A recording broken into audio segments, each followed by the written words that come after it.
High guys, welcome back to my channel. So आज मी तुम्हाला दाखवणार आहे माझं मॉर्निंग रुटीन. हा व्हिडिओ ना शना जेव्हा 5 मंथ्सचा होता तेव्हाच मी शूट केला होता. पण तुम्ही विचार करू शकता की मी इतके दिवस लावले आहेत याला अपलोड करायला. शनाई आता 9 मंथ्स कंप्लीट झालेला आहे आणि मला वेळच मिळत नव्हता या व्हिडिओला एडिटिंग करायला, व्हॉइस ओव्हर करायला. कारण जेव्हा तुम्ही एकट्या बाळाला सांभाळता तेव्हा तुमच्यावरती खूप साऱ्या जबाबदाऱ्या असतात आणि स्पेशली जर तुमची 2 मुलं असतील आणि तुमच्याकडे काहीच हेल्प नसेल. आता जसं-जसं शनय मोठा होतोय ना, तसं मला फायनली वेळ मिळाला आहे स्वतःसाठी. म्हणून मी हा व्हिडिओ एडिट केला आणि पोस्ट करते. माझ्या डिलिव्हरीनंतर पहिले 3 महिने सासूबाई माझ्यासोबत होत्या, त्यामुळे मला बरीच हेल्प व्हायची. माझी रिकव्हरी होण्यासाठी, त्यासोबतच बाळाला घेण्यासाठी. जर माझ्या व्हिडिओचं शूट असेल, तर त्या बाळाला घ्यायच्या आणि मी इझिली व्हिडिओ शूट करायचे. पण 3 महिने पूर्ण झाल्यानंतर त्यांना गावी जावं लागलं, कारण माझे दीर गावी एकटेच असतात, सो त्यांच्यासोबत त्यांना राहावं लागतं. त्यामुळे घराची पूर्ण जबाबदारी माझ्यावर झाली होती. तसे माझे हसबंड अमोल मला खूप सारी हेल्प करतात. जसं की सकाळी उठल्यानंतर सर्वात आधी मी जेवण बनवायला घेते, कारण अमोलचा टिफिन बनवायचा असतो. त्यासोबत आयन्सचा देखील टिफिन बनवायचा असतो. सो मी सर्वात आधी चपाती आणि भाजी बनवते. त्यानंतर जर आयन्सला काही वेगळं बनवून द्यायचं असेल टिफिनला, सो ते देखील बनवते. या टाईमला ना शनय झोपलेला असतो, सो मला बऱ्यापैकी किचनमध्ये जास्त वेळ देता येतो. चुकून तो उठलास तर अमोल त्याला घेतात. माझं जेवण बनवून होईपर्यंत अमोल स्वतः फ्रेश होतात, त्यानंतर पूजा करतात, त्यानंतर ते आयन्सला उठवतात आणि त्याची तयारी करतात.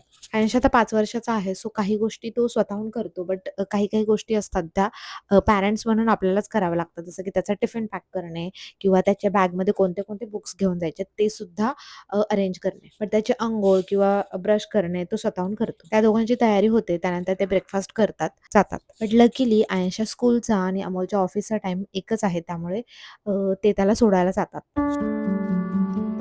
ते दोघे घरातून बाहेर गेल्यानंतर मला वेळ मिळतो माझा स्वतःचा नाश्ता करण्यासाठी. सो मी ब्रश करते आणि सर्वात आधी पाणी पिते. डिलिव्हरी झाल्यापासून मी अजवाईन वॉटर पितेय दररोज सकाळी.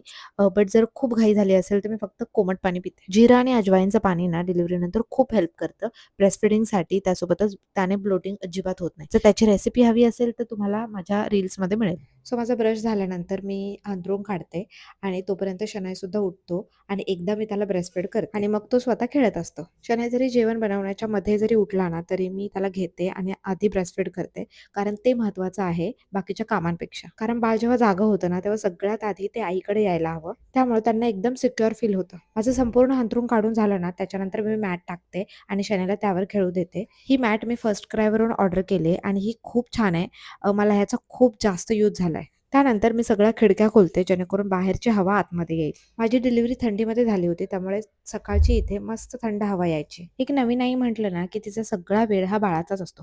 तिच्या स्वतःसाठी अजिबात वेळ नसतो. या गोष्टीचं वाईट पण वाटतं, पण पण बाळाचं हसू पाहिलं की सगळं निघून जातं.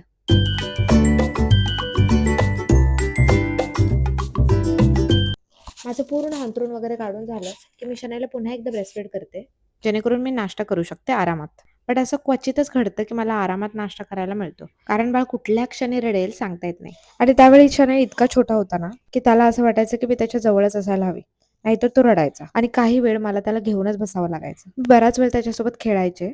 मला भूक लागलेली असायची आणि तो काय मला सोडायचाच नाही. आणि जेव्हा तुम्ही एक्सक्लुझिव्ह ब्रेस्टफीडिंगवर असताना तेव्हा तुम्हाला सर्वात जास्त भूक लागते आणि अशा वेळी जर तुम्ही टायमिंगवर नाही खाल्लत तर तुमची शुगर लो होऊ शकते, जी की माझी होते. मग मी त्याला रडत-रडतच तसंच मांडीवर घ्यायचे आणि खायचे. कारण जर तुम्ही नाही खाल्लत तर बाळाला दूध कसं येणार आणि बाळाला सांभाळण्यासाठी सुद्धा त्राण असायला हवा. आणि मला असं वाटतं की जर इतक्या छोट्या बाळाला तुम्हाला सांभाळायचं आहे ना चांगल्या पद्धतीने, तर तुम्हाला हेल्प ही असायलाच हवी. शानू, काय झालं, काय झालं, काय तुझं तुला, काय झालं? सो मी माझा नाश्ता करते. सर्वात आधी मी खाते ड्रायफ्रुट्स. त्यामध्ये असतात खजूर, पंपकिन सीड्स आणि मनुके. हे मी पूर्ण प्रेग्नन्सीमध्ये सुद्धा खात होते आणि आत्ता सुद्धा. प्रेग्नन्सीमध्ये अक्रोड सुद्धा होते त्यामध्ये, बट मी आत्ता अक्रोड बंद केलेत. त्यानंतर थोड्या वेळाने मी खाते चपाती, भाजी आणि चहा. चहा माझा खूप जास्त फेव्हरेट आहे, त्यामुळे मी तो कधीच सोडू नाही शकत. आय नो की तुम्ही म्हणाल ब्रेस्टफीड चालू आहे तर चहा, कॉफी कसं पिताय?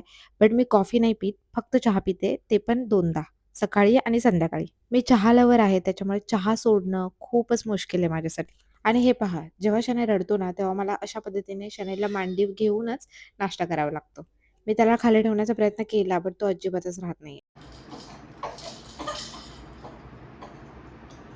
तो अजिबातच राहत नाहीये. सो आता माझ्याकडे काहीच ऑप्शन नाहीये. मला पहिले त्याला झोपवावं लागेल, मगच मी खाऊ शकते. शनाईला मी एक छानशी सवय लावली आहे लहानपणापासून. ती म्हणजे त्याच्या तोंडावर अशा पद्धतीने कपडा टाकला ना आणि मांडी हलवली किंवा श्रीराम जयराम बोललं, तर तो हळू झोपून जातो. जेव्हा पण शनाईला झोपवायचं असतं ना, तेव्हा मी हीच ट्रिक फॉलो करते.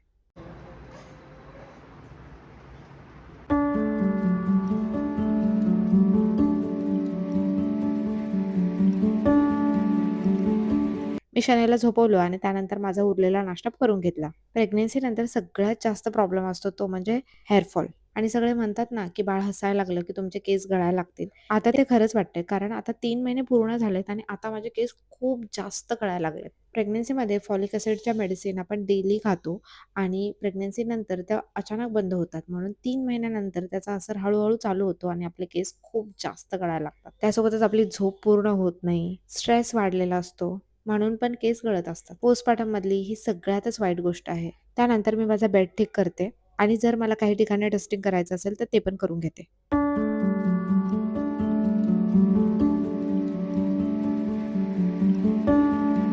माझं डस्टिंग कंप्लीट झालं की मी अंघोळीला जाते. तोपर्यंत शनाई झोपलेला असतो. त्यानंतर मी माझं स्किन केअर करते. बिकॉज माझी स्किन खूप जास्त ड्राय आहे, त्यामुळे मॉइश्चरायझर तर मला लावावंच लागतं.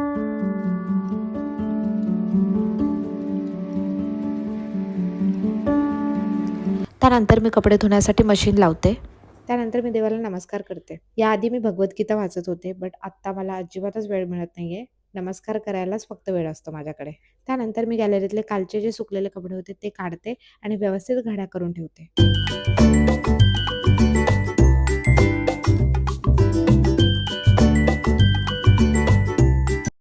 मी माझी सगळी कामं करताना मध्ये-मध्ये पाणी पीत राहते बिकॉज हायड्रेशन खूपच जास्त इम्पॉर्टंट आहे आणि तसंही मला पाणी पिण्याची खूप जास्त सवय आहे. त्यामुळे मी कंटिन्यू पाणी पीत राहते. त्याने तुमचं ब्रेस्ट मिल्क खूप जास्त वाढतं. तोपर्यंत शनाईसुद्धा आणि आमच्या विंडोमधून बेडवरती ऊन यायला लागतं आणि मी त्याला तेव्हा उन्हामध्ये झोपवते. बिकॉज बाळाला व्हिटॅमिन डी मिळणं खूप गरजेचं आहे आणि आम्ही मस्त गप्पा मारतो. आणि दररोज उन्हामध्ये बसल्यानंतर मी त्याला हे ब्लॅक अँड व्हाईट कार्ड दाखवते, जे की बाळाच्या डेव्हलपमेंटसाठी खूप उपयोगी पडतात. याने त्यांचं आय कोऑर्डिनेशन खूप चांगलं होतं.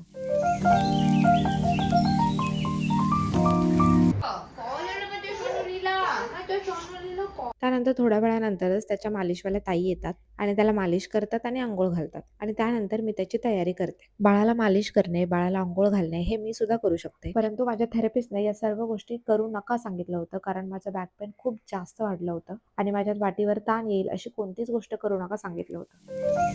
त्याची अंघोळ झाल्यानंतर मी त्याला रेडी करते, जसं की त्याला कपडे घालणे, त्याला टिक्का लावणे. त्यासोबतच व्हिटॅमिन D3चं औषध सुद्धा मी त्याला अंघोळ झाल्यानंतरच देते आणि डॉक्टरांनी मला कॅल्शियमचं औषध सुद्धा द्यायला दिलं होतं, जे की पहिले 6 महिने बाळाला द्यायचं होतं. ते पण मी त्याला देत होते आणि खूप थंडी आहे, त्यामुळे बाळाचं स्किन केअर सुद्धा महत्त्वाचं आहे. मी त्याला मदर स्पर्शचा मॉइश्चरायझर आणि फेस क्रीम सुद्धा लावते. तुम्हाला बाळाच्या कोणत्याही प्रॉडक्टची लिंक हवी असेल तर डिस्क्रिप्शनमध्ये मिळेल. आणि हा टाईम ना आयशचा येण्याचा टाईम आहे. तेव्हाच तो बरोबर स्कूलवरून येतो आणि स्कूलवरून आल्यानंतर पहिलं त्याचं काम असतं ते म्हणजे बाळाला भेटणं.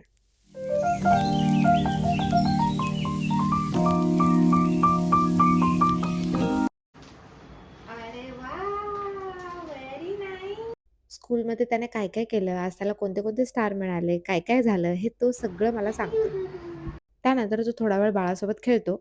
मी कितीही बोलले, कपडे चेंज कर, तरीही तो करत नाही बिकॉज त्याला बाळासोबत खेळायचं असतं. नंतर तो कपडे चेंज करतो, मी त्याच्या गोष्टी आवरते आणि मग त्यानंतर फ्रेश होतो आणि मी त्याला जेवायला देते.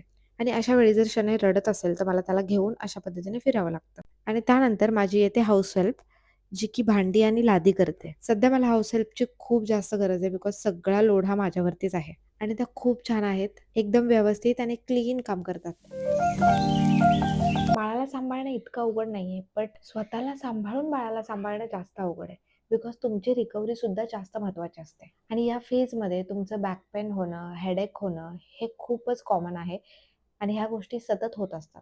आणि या सगळ्या गोष्टी टॅकल करून बाळाला सांभाळणं जास्त अवघड होऊन जातं. त्यामुळे तुमची चिडचिड जास्त होते. आणि लकीली माझं बाळ बऱ्यापैकी शांत आहे. मी हा विचार करते की कितीतरी लोकांची बाळं जी असतात ती खूप जास्त क्रँकी असतात आणि अशा सिच्युएशनमध्ये जर बाळाला एकट्याच सांभाळत असतील तर त्या कशा मॅनेज करत असतील. सो हॅट्स ऑफ आहेत त्या मदर्सला ज्या त्यांच्या बाळाला एकट्या सांभाळतायत. त्या गेल्यानंतर मी शनायला शांत करते आणि थोडा वेळ खेळायला हॉलमध्ये ठेवते, जेणेकरून आयन्स त्याच्यासोबत खेळेल. सो तोपर्यंत माझी मशीन झालेली असते आणि मी त्यानंतर माझे कपडे वाळत घालते. आणि हा टाईम असतो शनायचा झोपण्याचा. सो तो गुंगीला येतो आणि मी त्याला थोपटलं की झोपून जातो. आणि तो झोपल्यानंतर मी आरामात माझं जेवण करते. जेवणामध्ये असतं चपाती, भाजी, सॅलड आणि दही. दही हे मी डेली खाते बिकॉज त्यामध्ये प्रोटीन पण असतं आणि कॅल्शियम पण. आणि शनाई झोपल्यानंतर मी माझे व्हिडिओ अपलोड करते, एडिटिंग करते. जे पण माझं काम असतं ते मी याच वेळेत करून घेते. आणि थोड्या वेळानंतर मी पण झोपते. बिकॉज रात्रीचं मला जागावं लागतं शनाईमुळे. प्रत्येक 2 तासाला ब्रेस्टफीड करण्यासाठी उठावं लागतं. त्यामुळे माझी 7 तासाची ॲटलीस्ट झोप होणं गरजेचं आहे. त्यामुळे मी दुपारी थोडा वेळ तरी झोपते. सो अशा पद्धतीने मी माझ्या बाळाला सांभाळते, घर सांभाळते आणि माझं कंटेंट क्रिएशनसुद्धा करते. तुम्हाला माझं आत्ताचं रुटीन जाणून घ्यायचं असेल तर मला कमेंट करून सांगा आणि हा व्हिडिओ कसा वाटला तेही कमेंट करून सांगा. त्यासोबतच तुम्ही माझ्या चॅनलवर नवीन असाल तर सबस्क्राईब नक्की करा. भेटूया अशाच एका नवीन व्हिडिओमध्ये. तोपर्यंत बाय.